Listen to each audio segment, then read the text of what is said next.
시청자 여러분 안녕하십니까? 뉴스데일리 베스트 민앵커입니다. 어제 SBS가 대형 단독 보도를 터뜨렸죠. 보도 내용을 요약해보자면 검찰이 김만배 자금을 추적하는 과정에서 1억 5천만 원짜리 수표 4장이 지난 2019년 상반기에 한 중앙일간지 간부 A씨에게 흘러 들어간 사실을 확인했고, 수표 9천만 원이 지난 2019년 또 다른 중앙일간지 간부 B씨에게 흘러간 기록도 확인이 됐다는 겁니다. SBS의 어제 단독 보도에서는 한 중앙일간지 간부 A씨, 또 다른 중앙일간지 간부 B씨 이런 표현으로 언론사명을 밝히지 않았었는데요. 오늘 언론사 이름이 공개가 됐지요. 이를 공개한 언론사는 조선일보였는데, 조선일보가 오늘 김만배와 억대 돈거래를 한 언론인은 한겨레신문, 중앙일보, 한국일보 간부라고 못 박아 보도했습니다.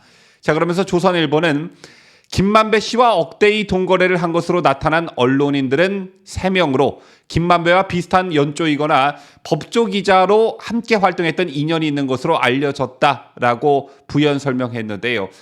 자, 이 보도로 언론계가 발칵 뒤집어졌다고 합니다. 자, 우선 조선일보 보도에 따르면 한겨레신문 간부 A씨는 2019년부터 2020년쯤 김만배로부터 아파트 분양금 등 명목으로 6억 원을 받은 것으로 전해졌습니다.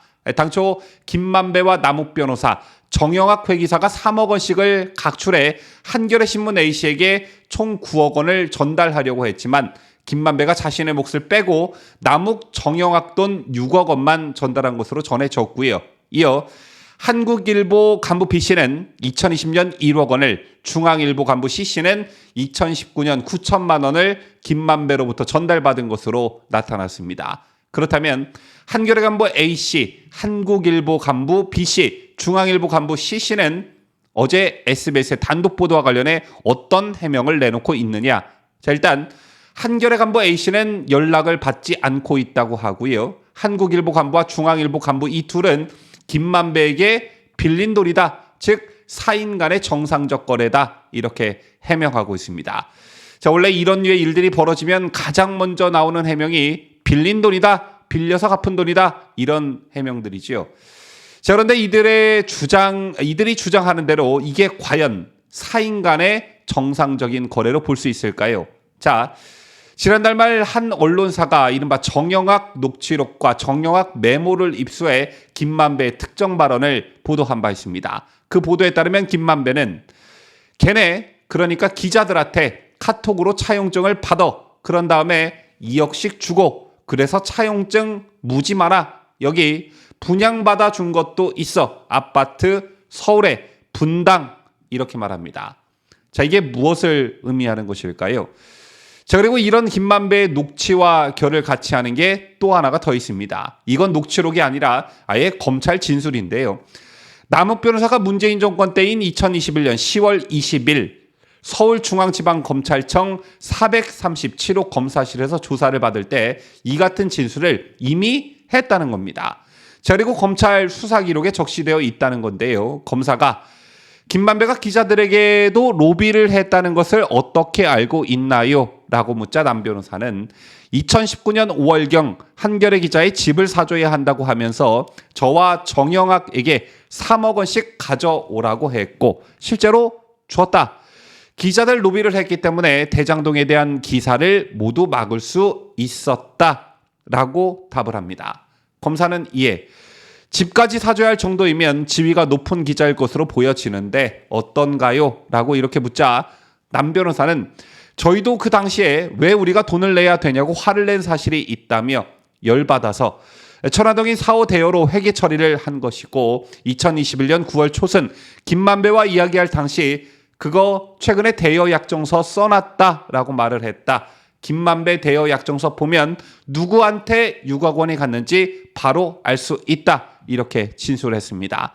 자해 검사한테 본인이 알고 있는 사실을 털어놓으면서 수사를 이렇게 하면 된다라고 친절하게 가르쳐 주기까지 했는데 문재인 정권의 검찰은 이를 조사하지 않았다고 합니다.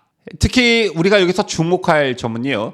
한겨레 간부에게서 대여 약정서를 받았다는 2021년 9월은 검찰의 대장동 수사가 시작된 시점이라는 점입니다. 대장동 수사가 시작이 되자 대여 약정서를 작성하고 받았다. 안 봐도 비디오이죠.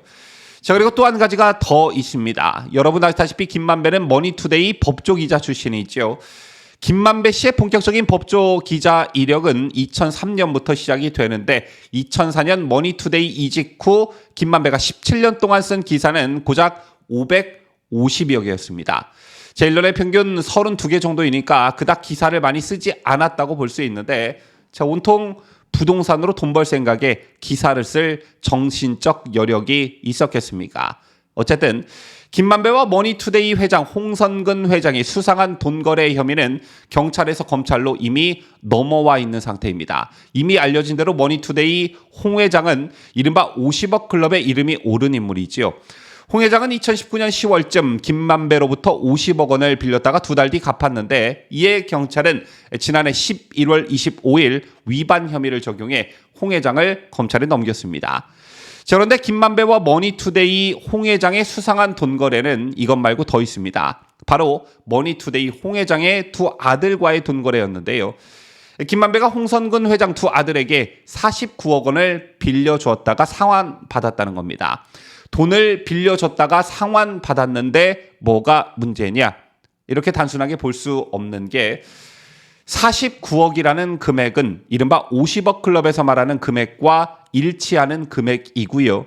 머니투데이 홍 회장의 두 아들이 돈을 상환한 시점이 수상하다는 점입니다. 대장동 사건이 처음 언론에 보도된 건 2021년 8월이죠. 그 다음 달인 9월부터 검찰 수사가 시작이 됐는데요.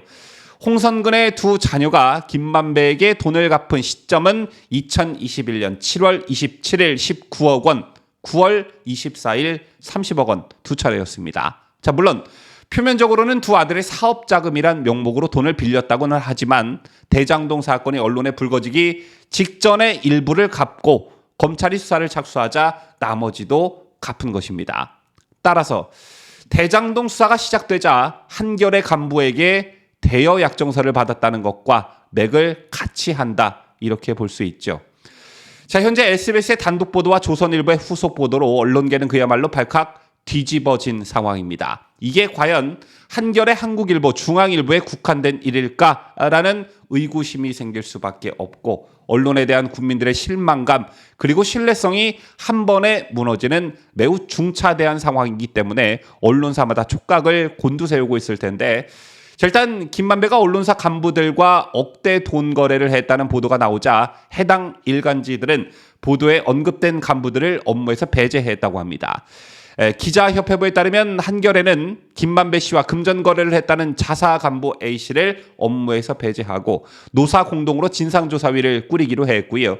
한국일보도 보도에 언급된 B씨를 업무 배제 조치하고 진상조사에 착수했다고 합니다. 다만 중앙일보는 김만배 씨에게 먼저 돈을 빌려주고 나중에 돌려받은 형태라 본인 해명을 듣고 사안을 판단하기로 했다는데요.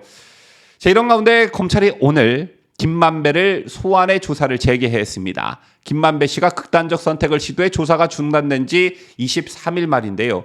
자, 법원도 오늘 13일 김만배를 상대로 한 대장동 재판을 재개하기로 한 상태입니다. 여기에 더해 경찰은 김만배가 대장동 사업을 통해 배당받은 2,386억 원 가운데 1,000억 원가량의 재산을 동결 조치한 상태이고 김만배의 측근인 최후양, 이한성도 구속이 됐죠.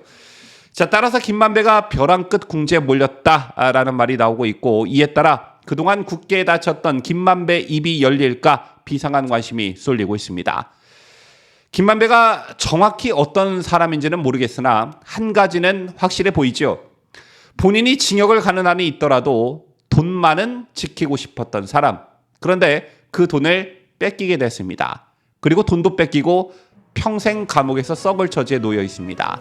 이럴 때 사람이 드는 생각은 자포자기인데 과연 김만배가 입을 열까요? 지금까지 저는 자유대한민국을 소화하는 뉴스데일리 베스트 민앵커였습니다.